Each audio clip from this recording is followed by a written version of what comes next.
অনেক দিন আগেকার কথা। এক গ্রামের একটা শান্ত পুকুরের মনোরম পরিবেশে দুটো রাজহাঁস আর এক কচ্ছপ তিনজন বন্ধু একসাথে মিলেমিশে থাকত। প্রতিদিন আনন্দে, বিশ্বাসে আর বন্ধুত্বপূর্ণভাবে জীবন কাটাত।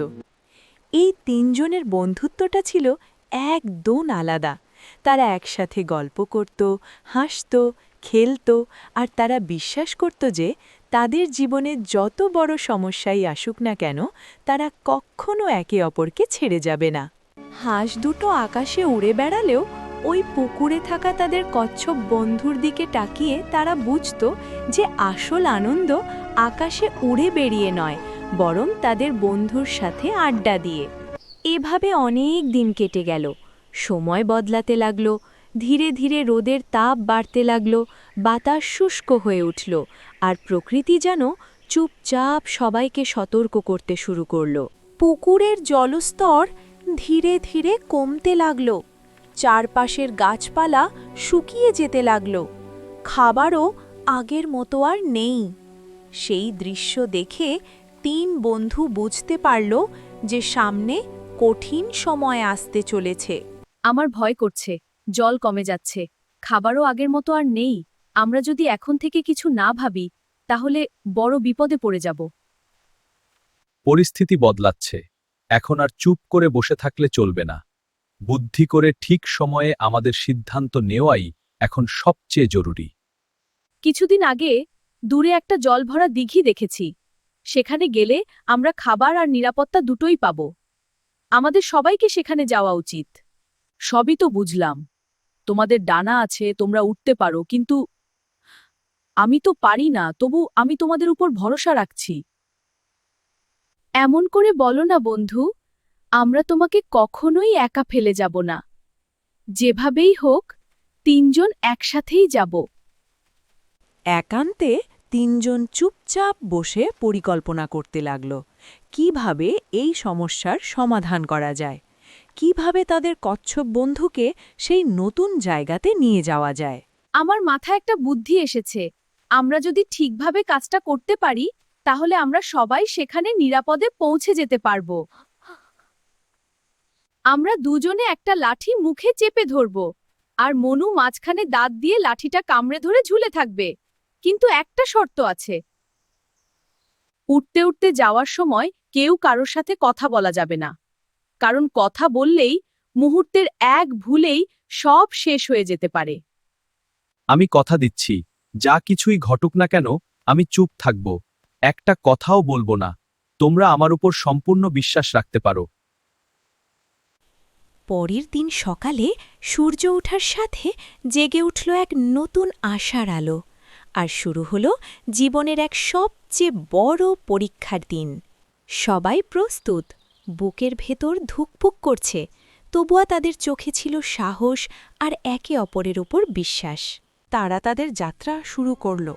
আকাশে ওঠার সাথে সাথে নিচের পৃথিবী ছোট হতে লাগল, আর প্রত্যেকের মন আরও সতর্ক হয়ে উঠল।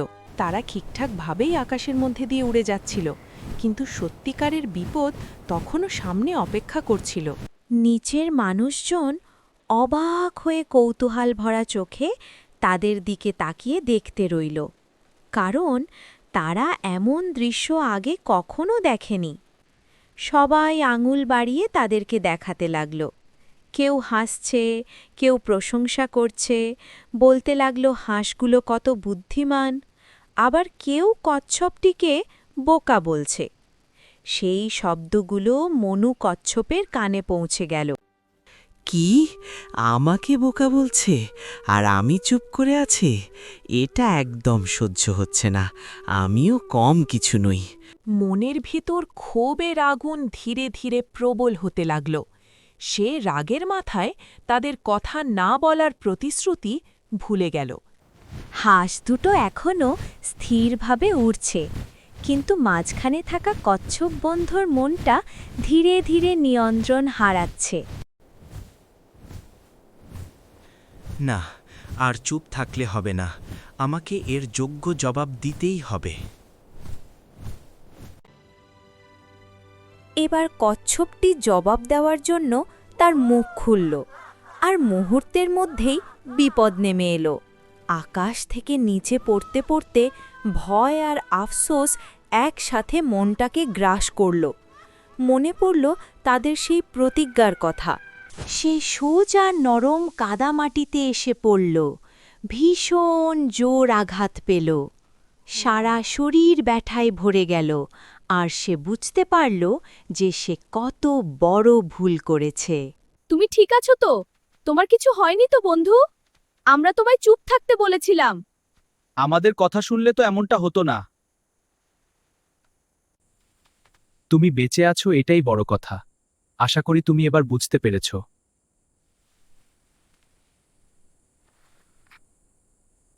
আমি ভুল করেছি। আমার অহংকারই আমাকে শিক্ষা দিল। এর জন্য আমি নিজে দায়ী।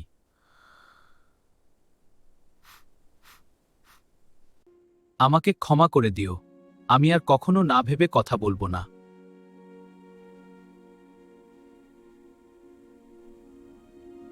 কিছুক্ষণ বিশ্রামের পর তাদের মনটা একটু শান্ত হল। মনু কচ্ছপের শরীর ধীরে ধীরে সেরে উঠল।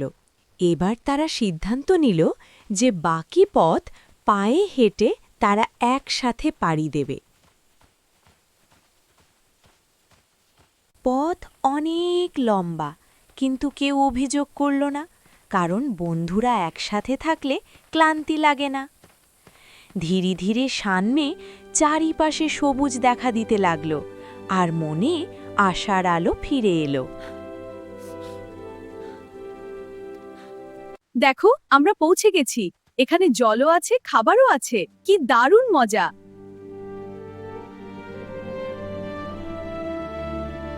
নতুন জায়গায় পৌঁছে সবার মন ভরে গেল শান্তিতে। এখানে শান্তি আর নিরাপত্তা দুটোই আছে। শেষমেশ সব ঠিক হলো। সব দুশ্চিন্তা পিছনে পড়ে রইল। নতুন করে আবার তাদের জীবন শুরু করল।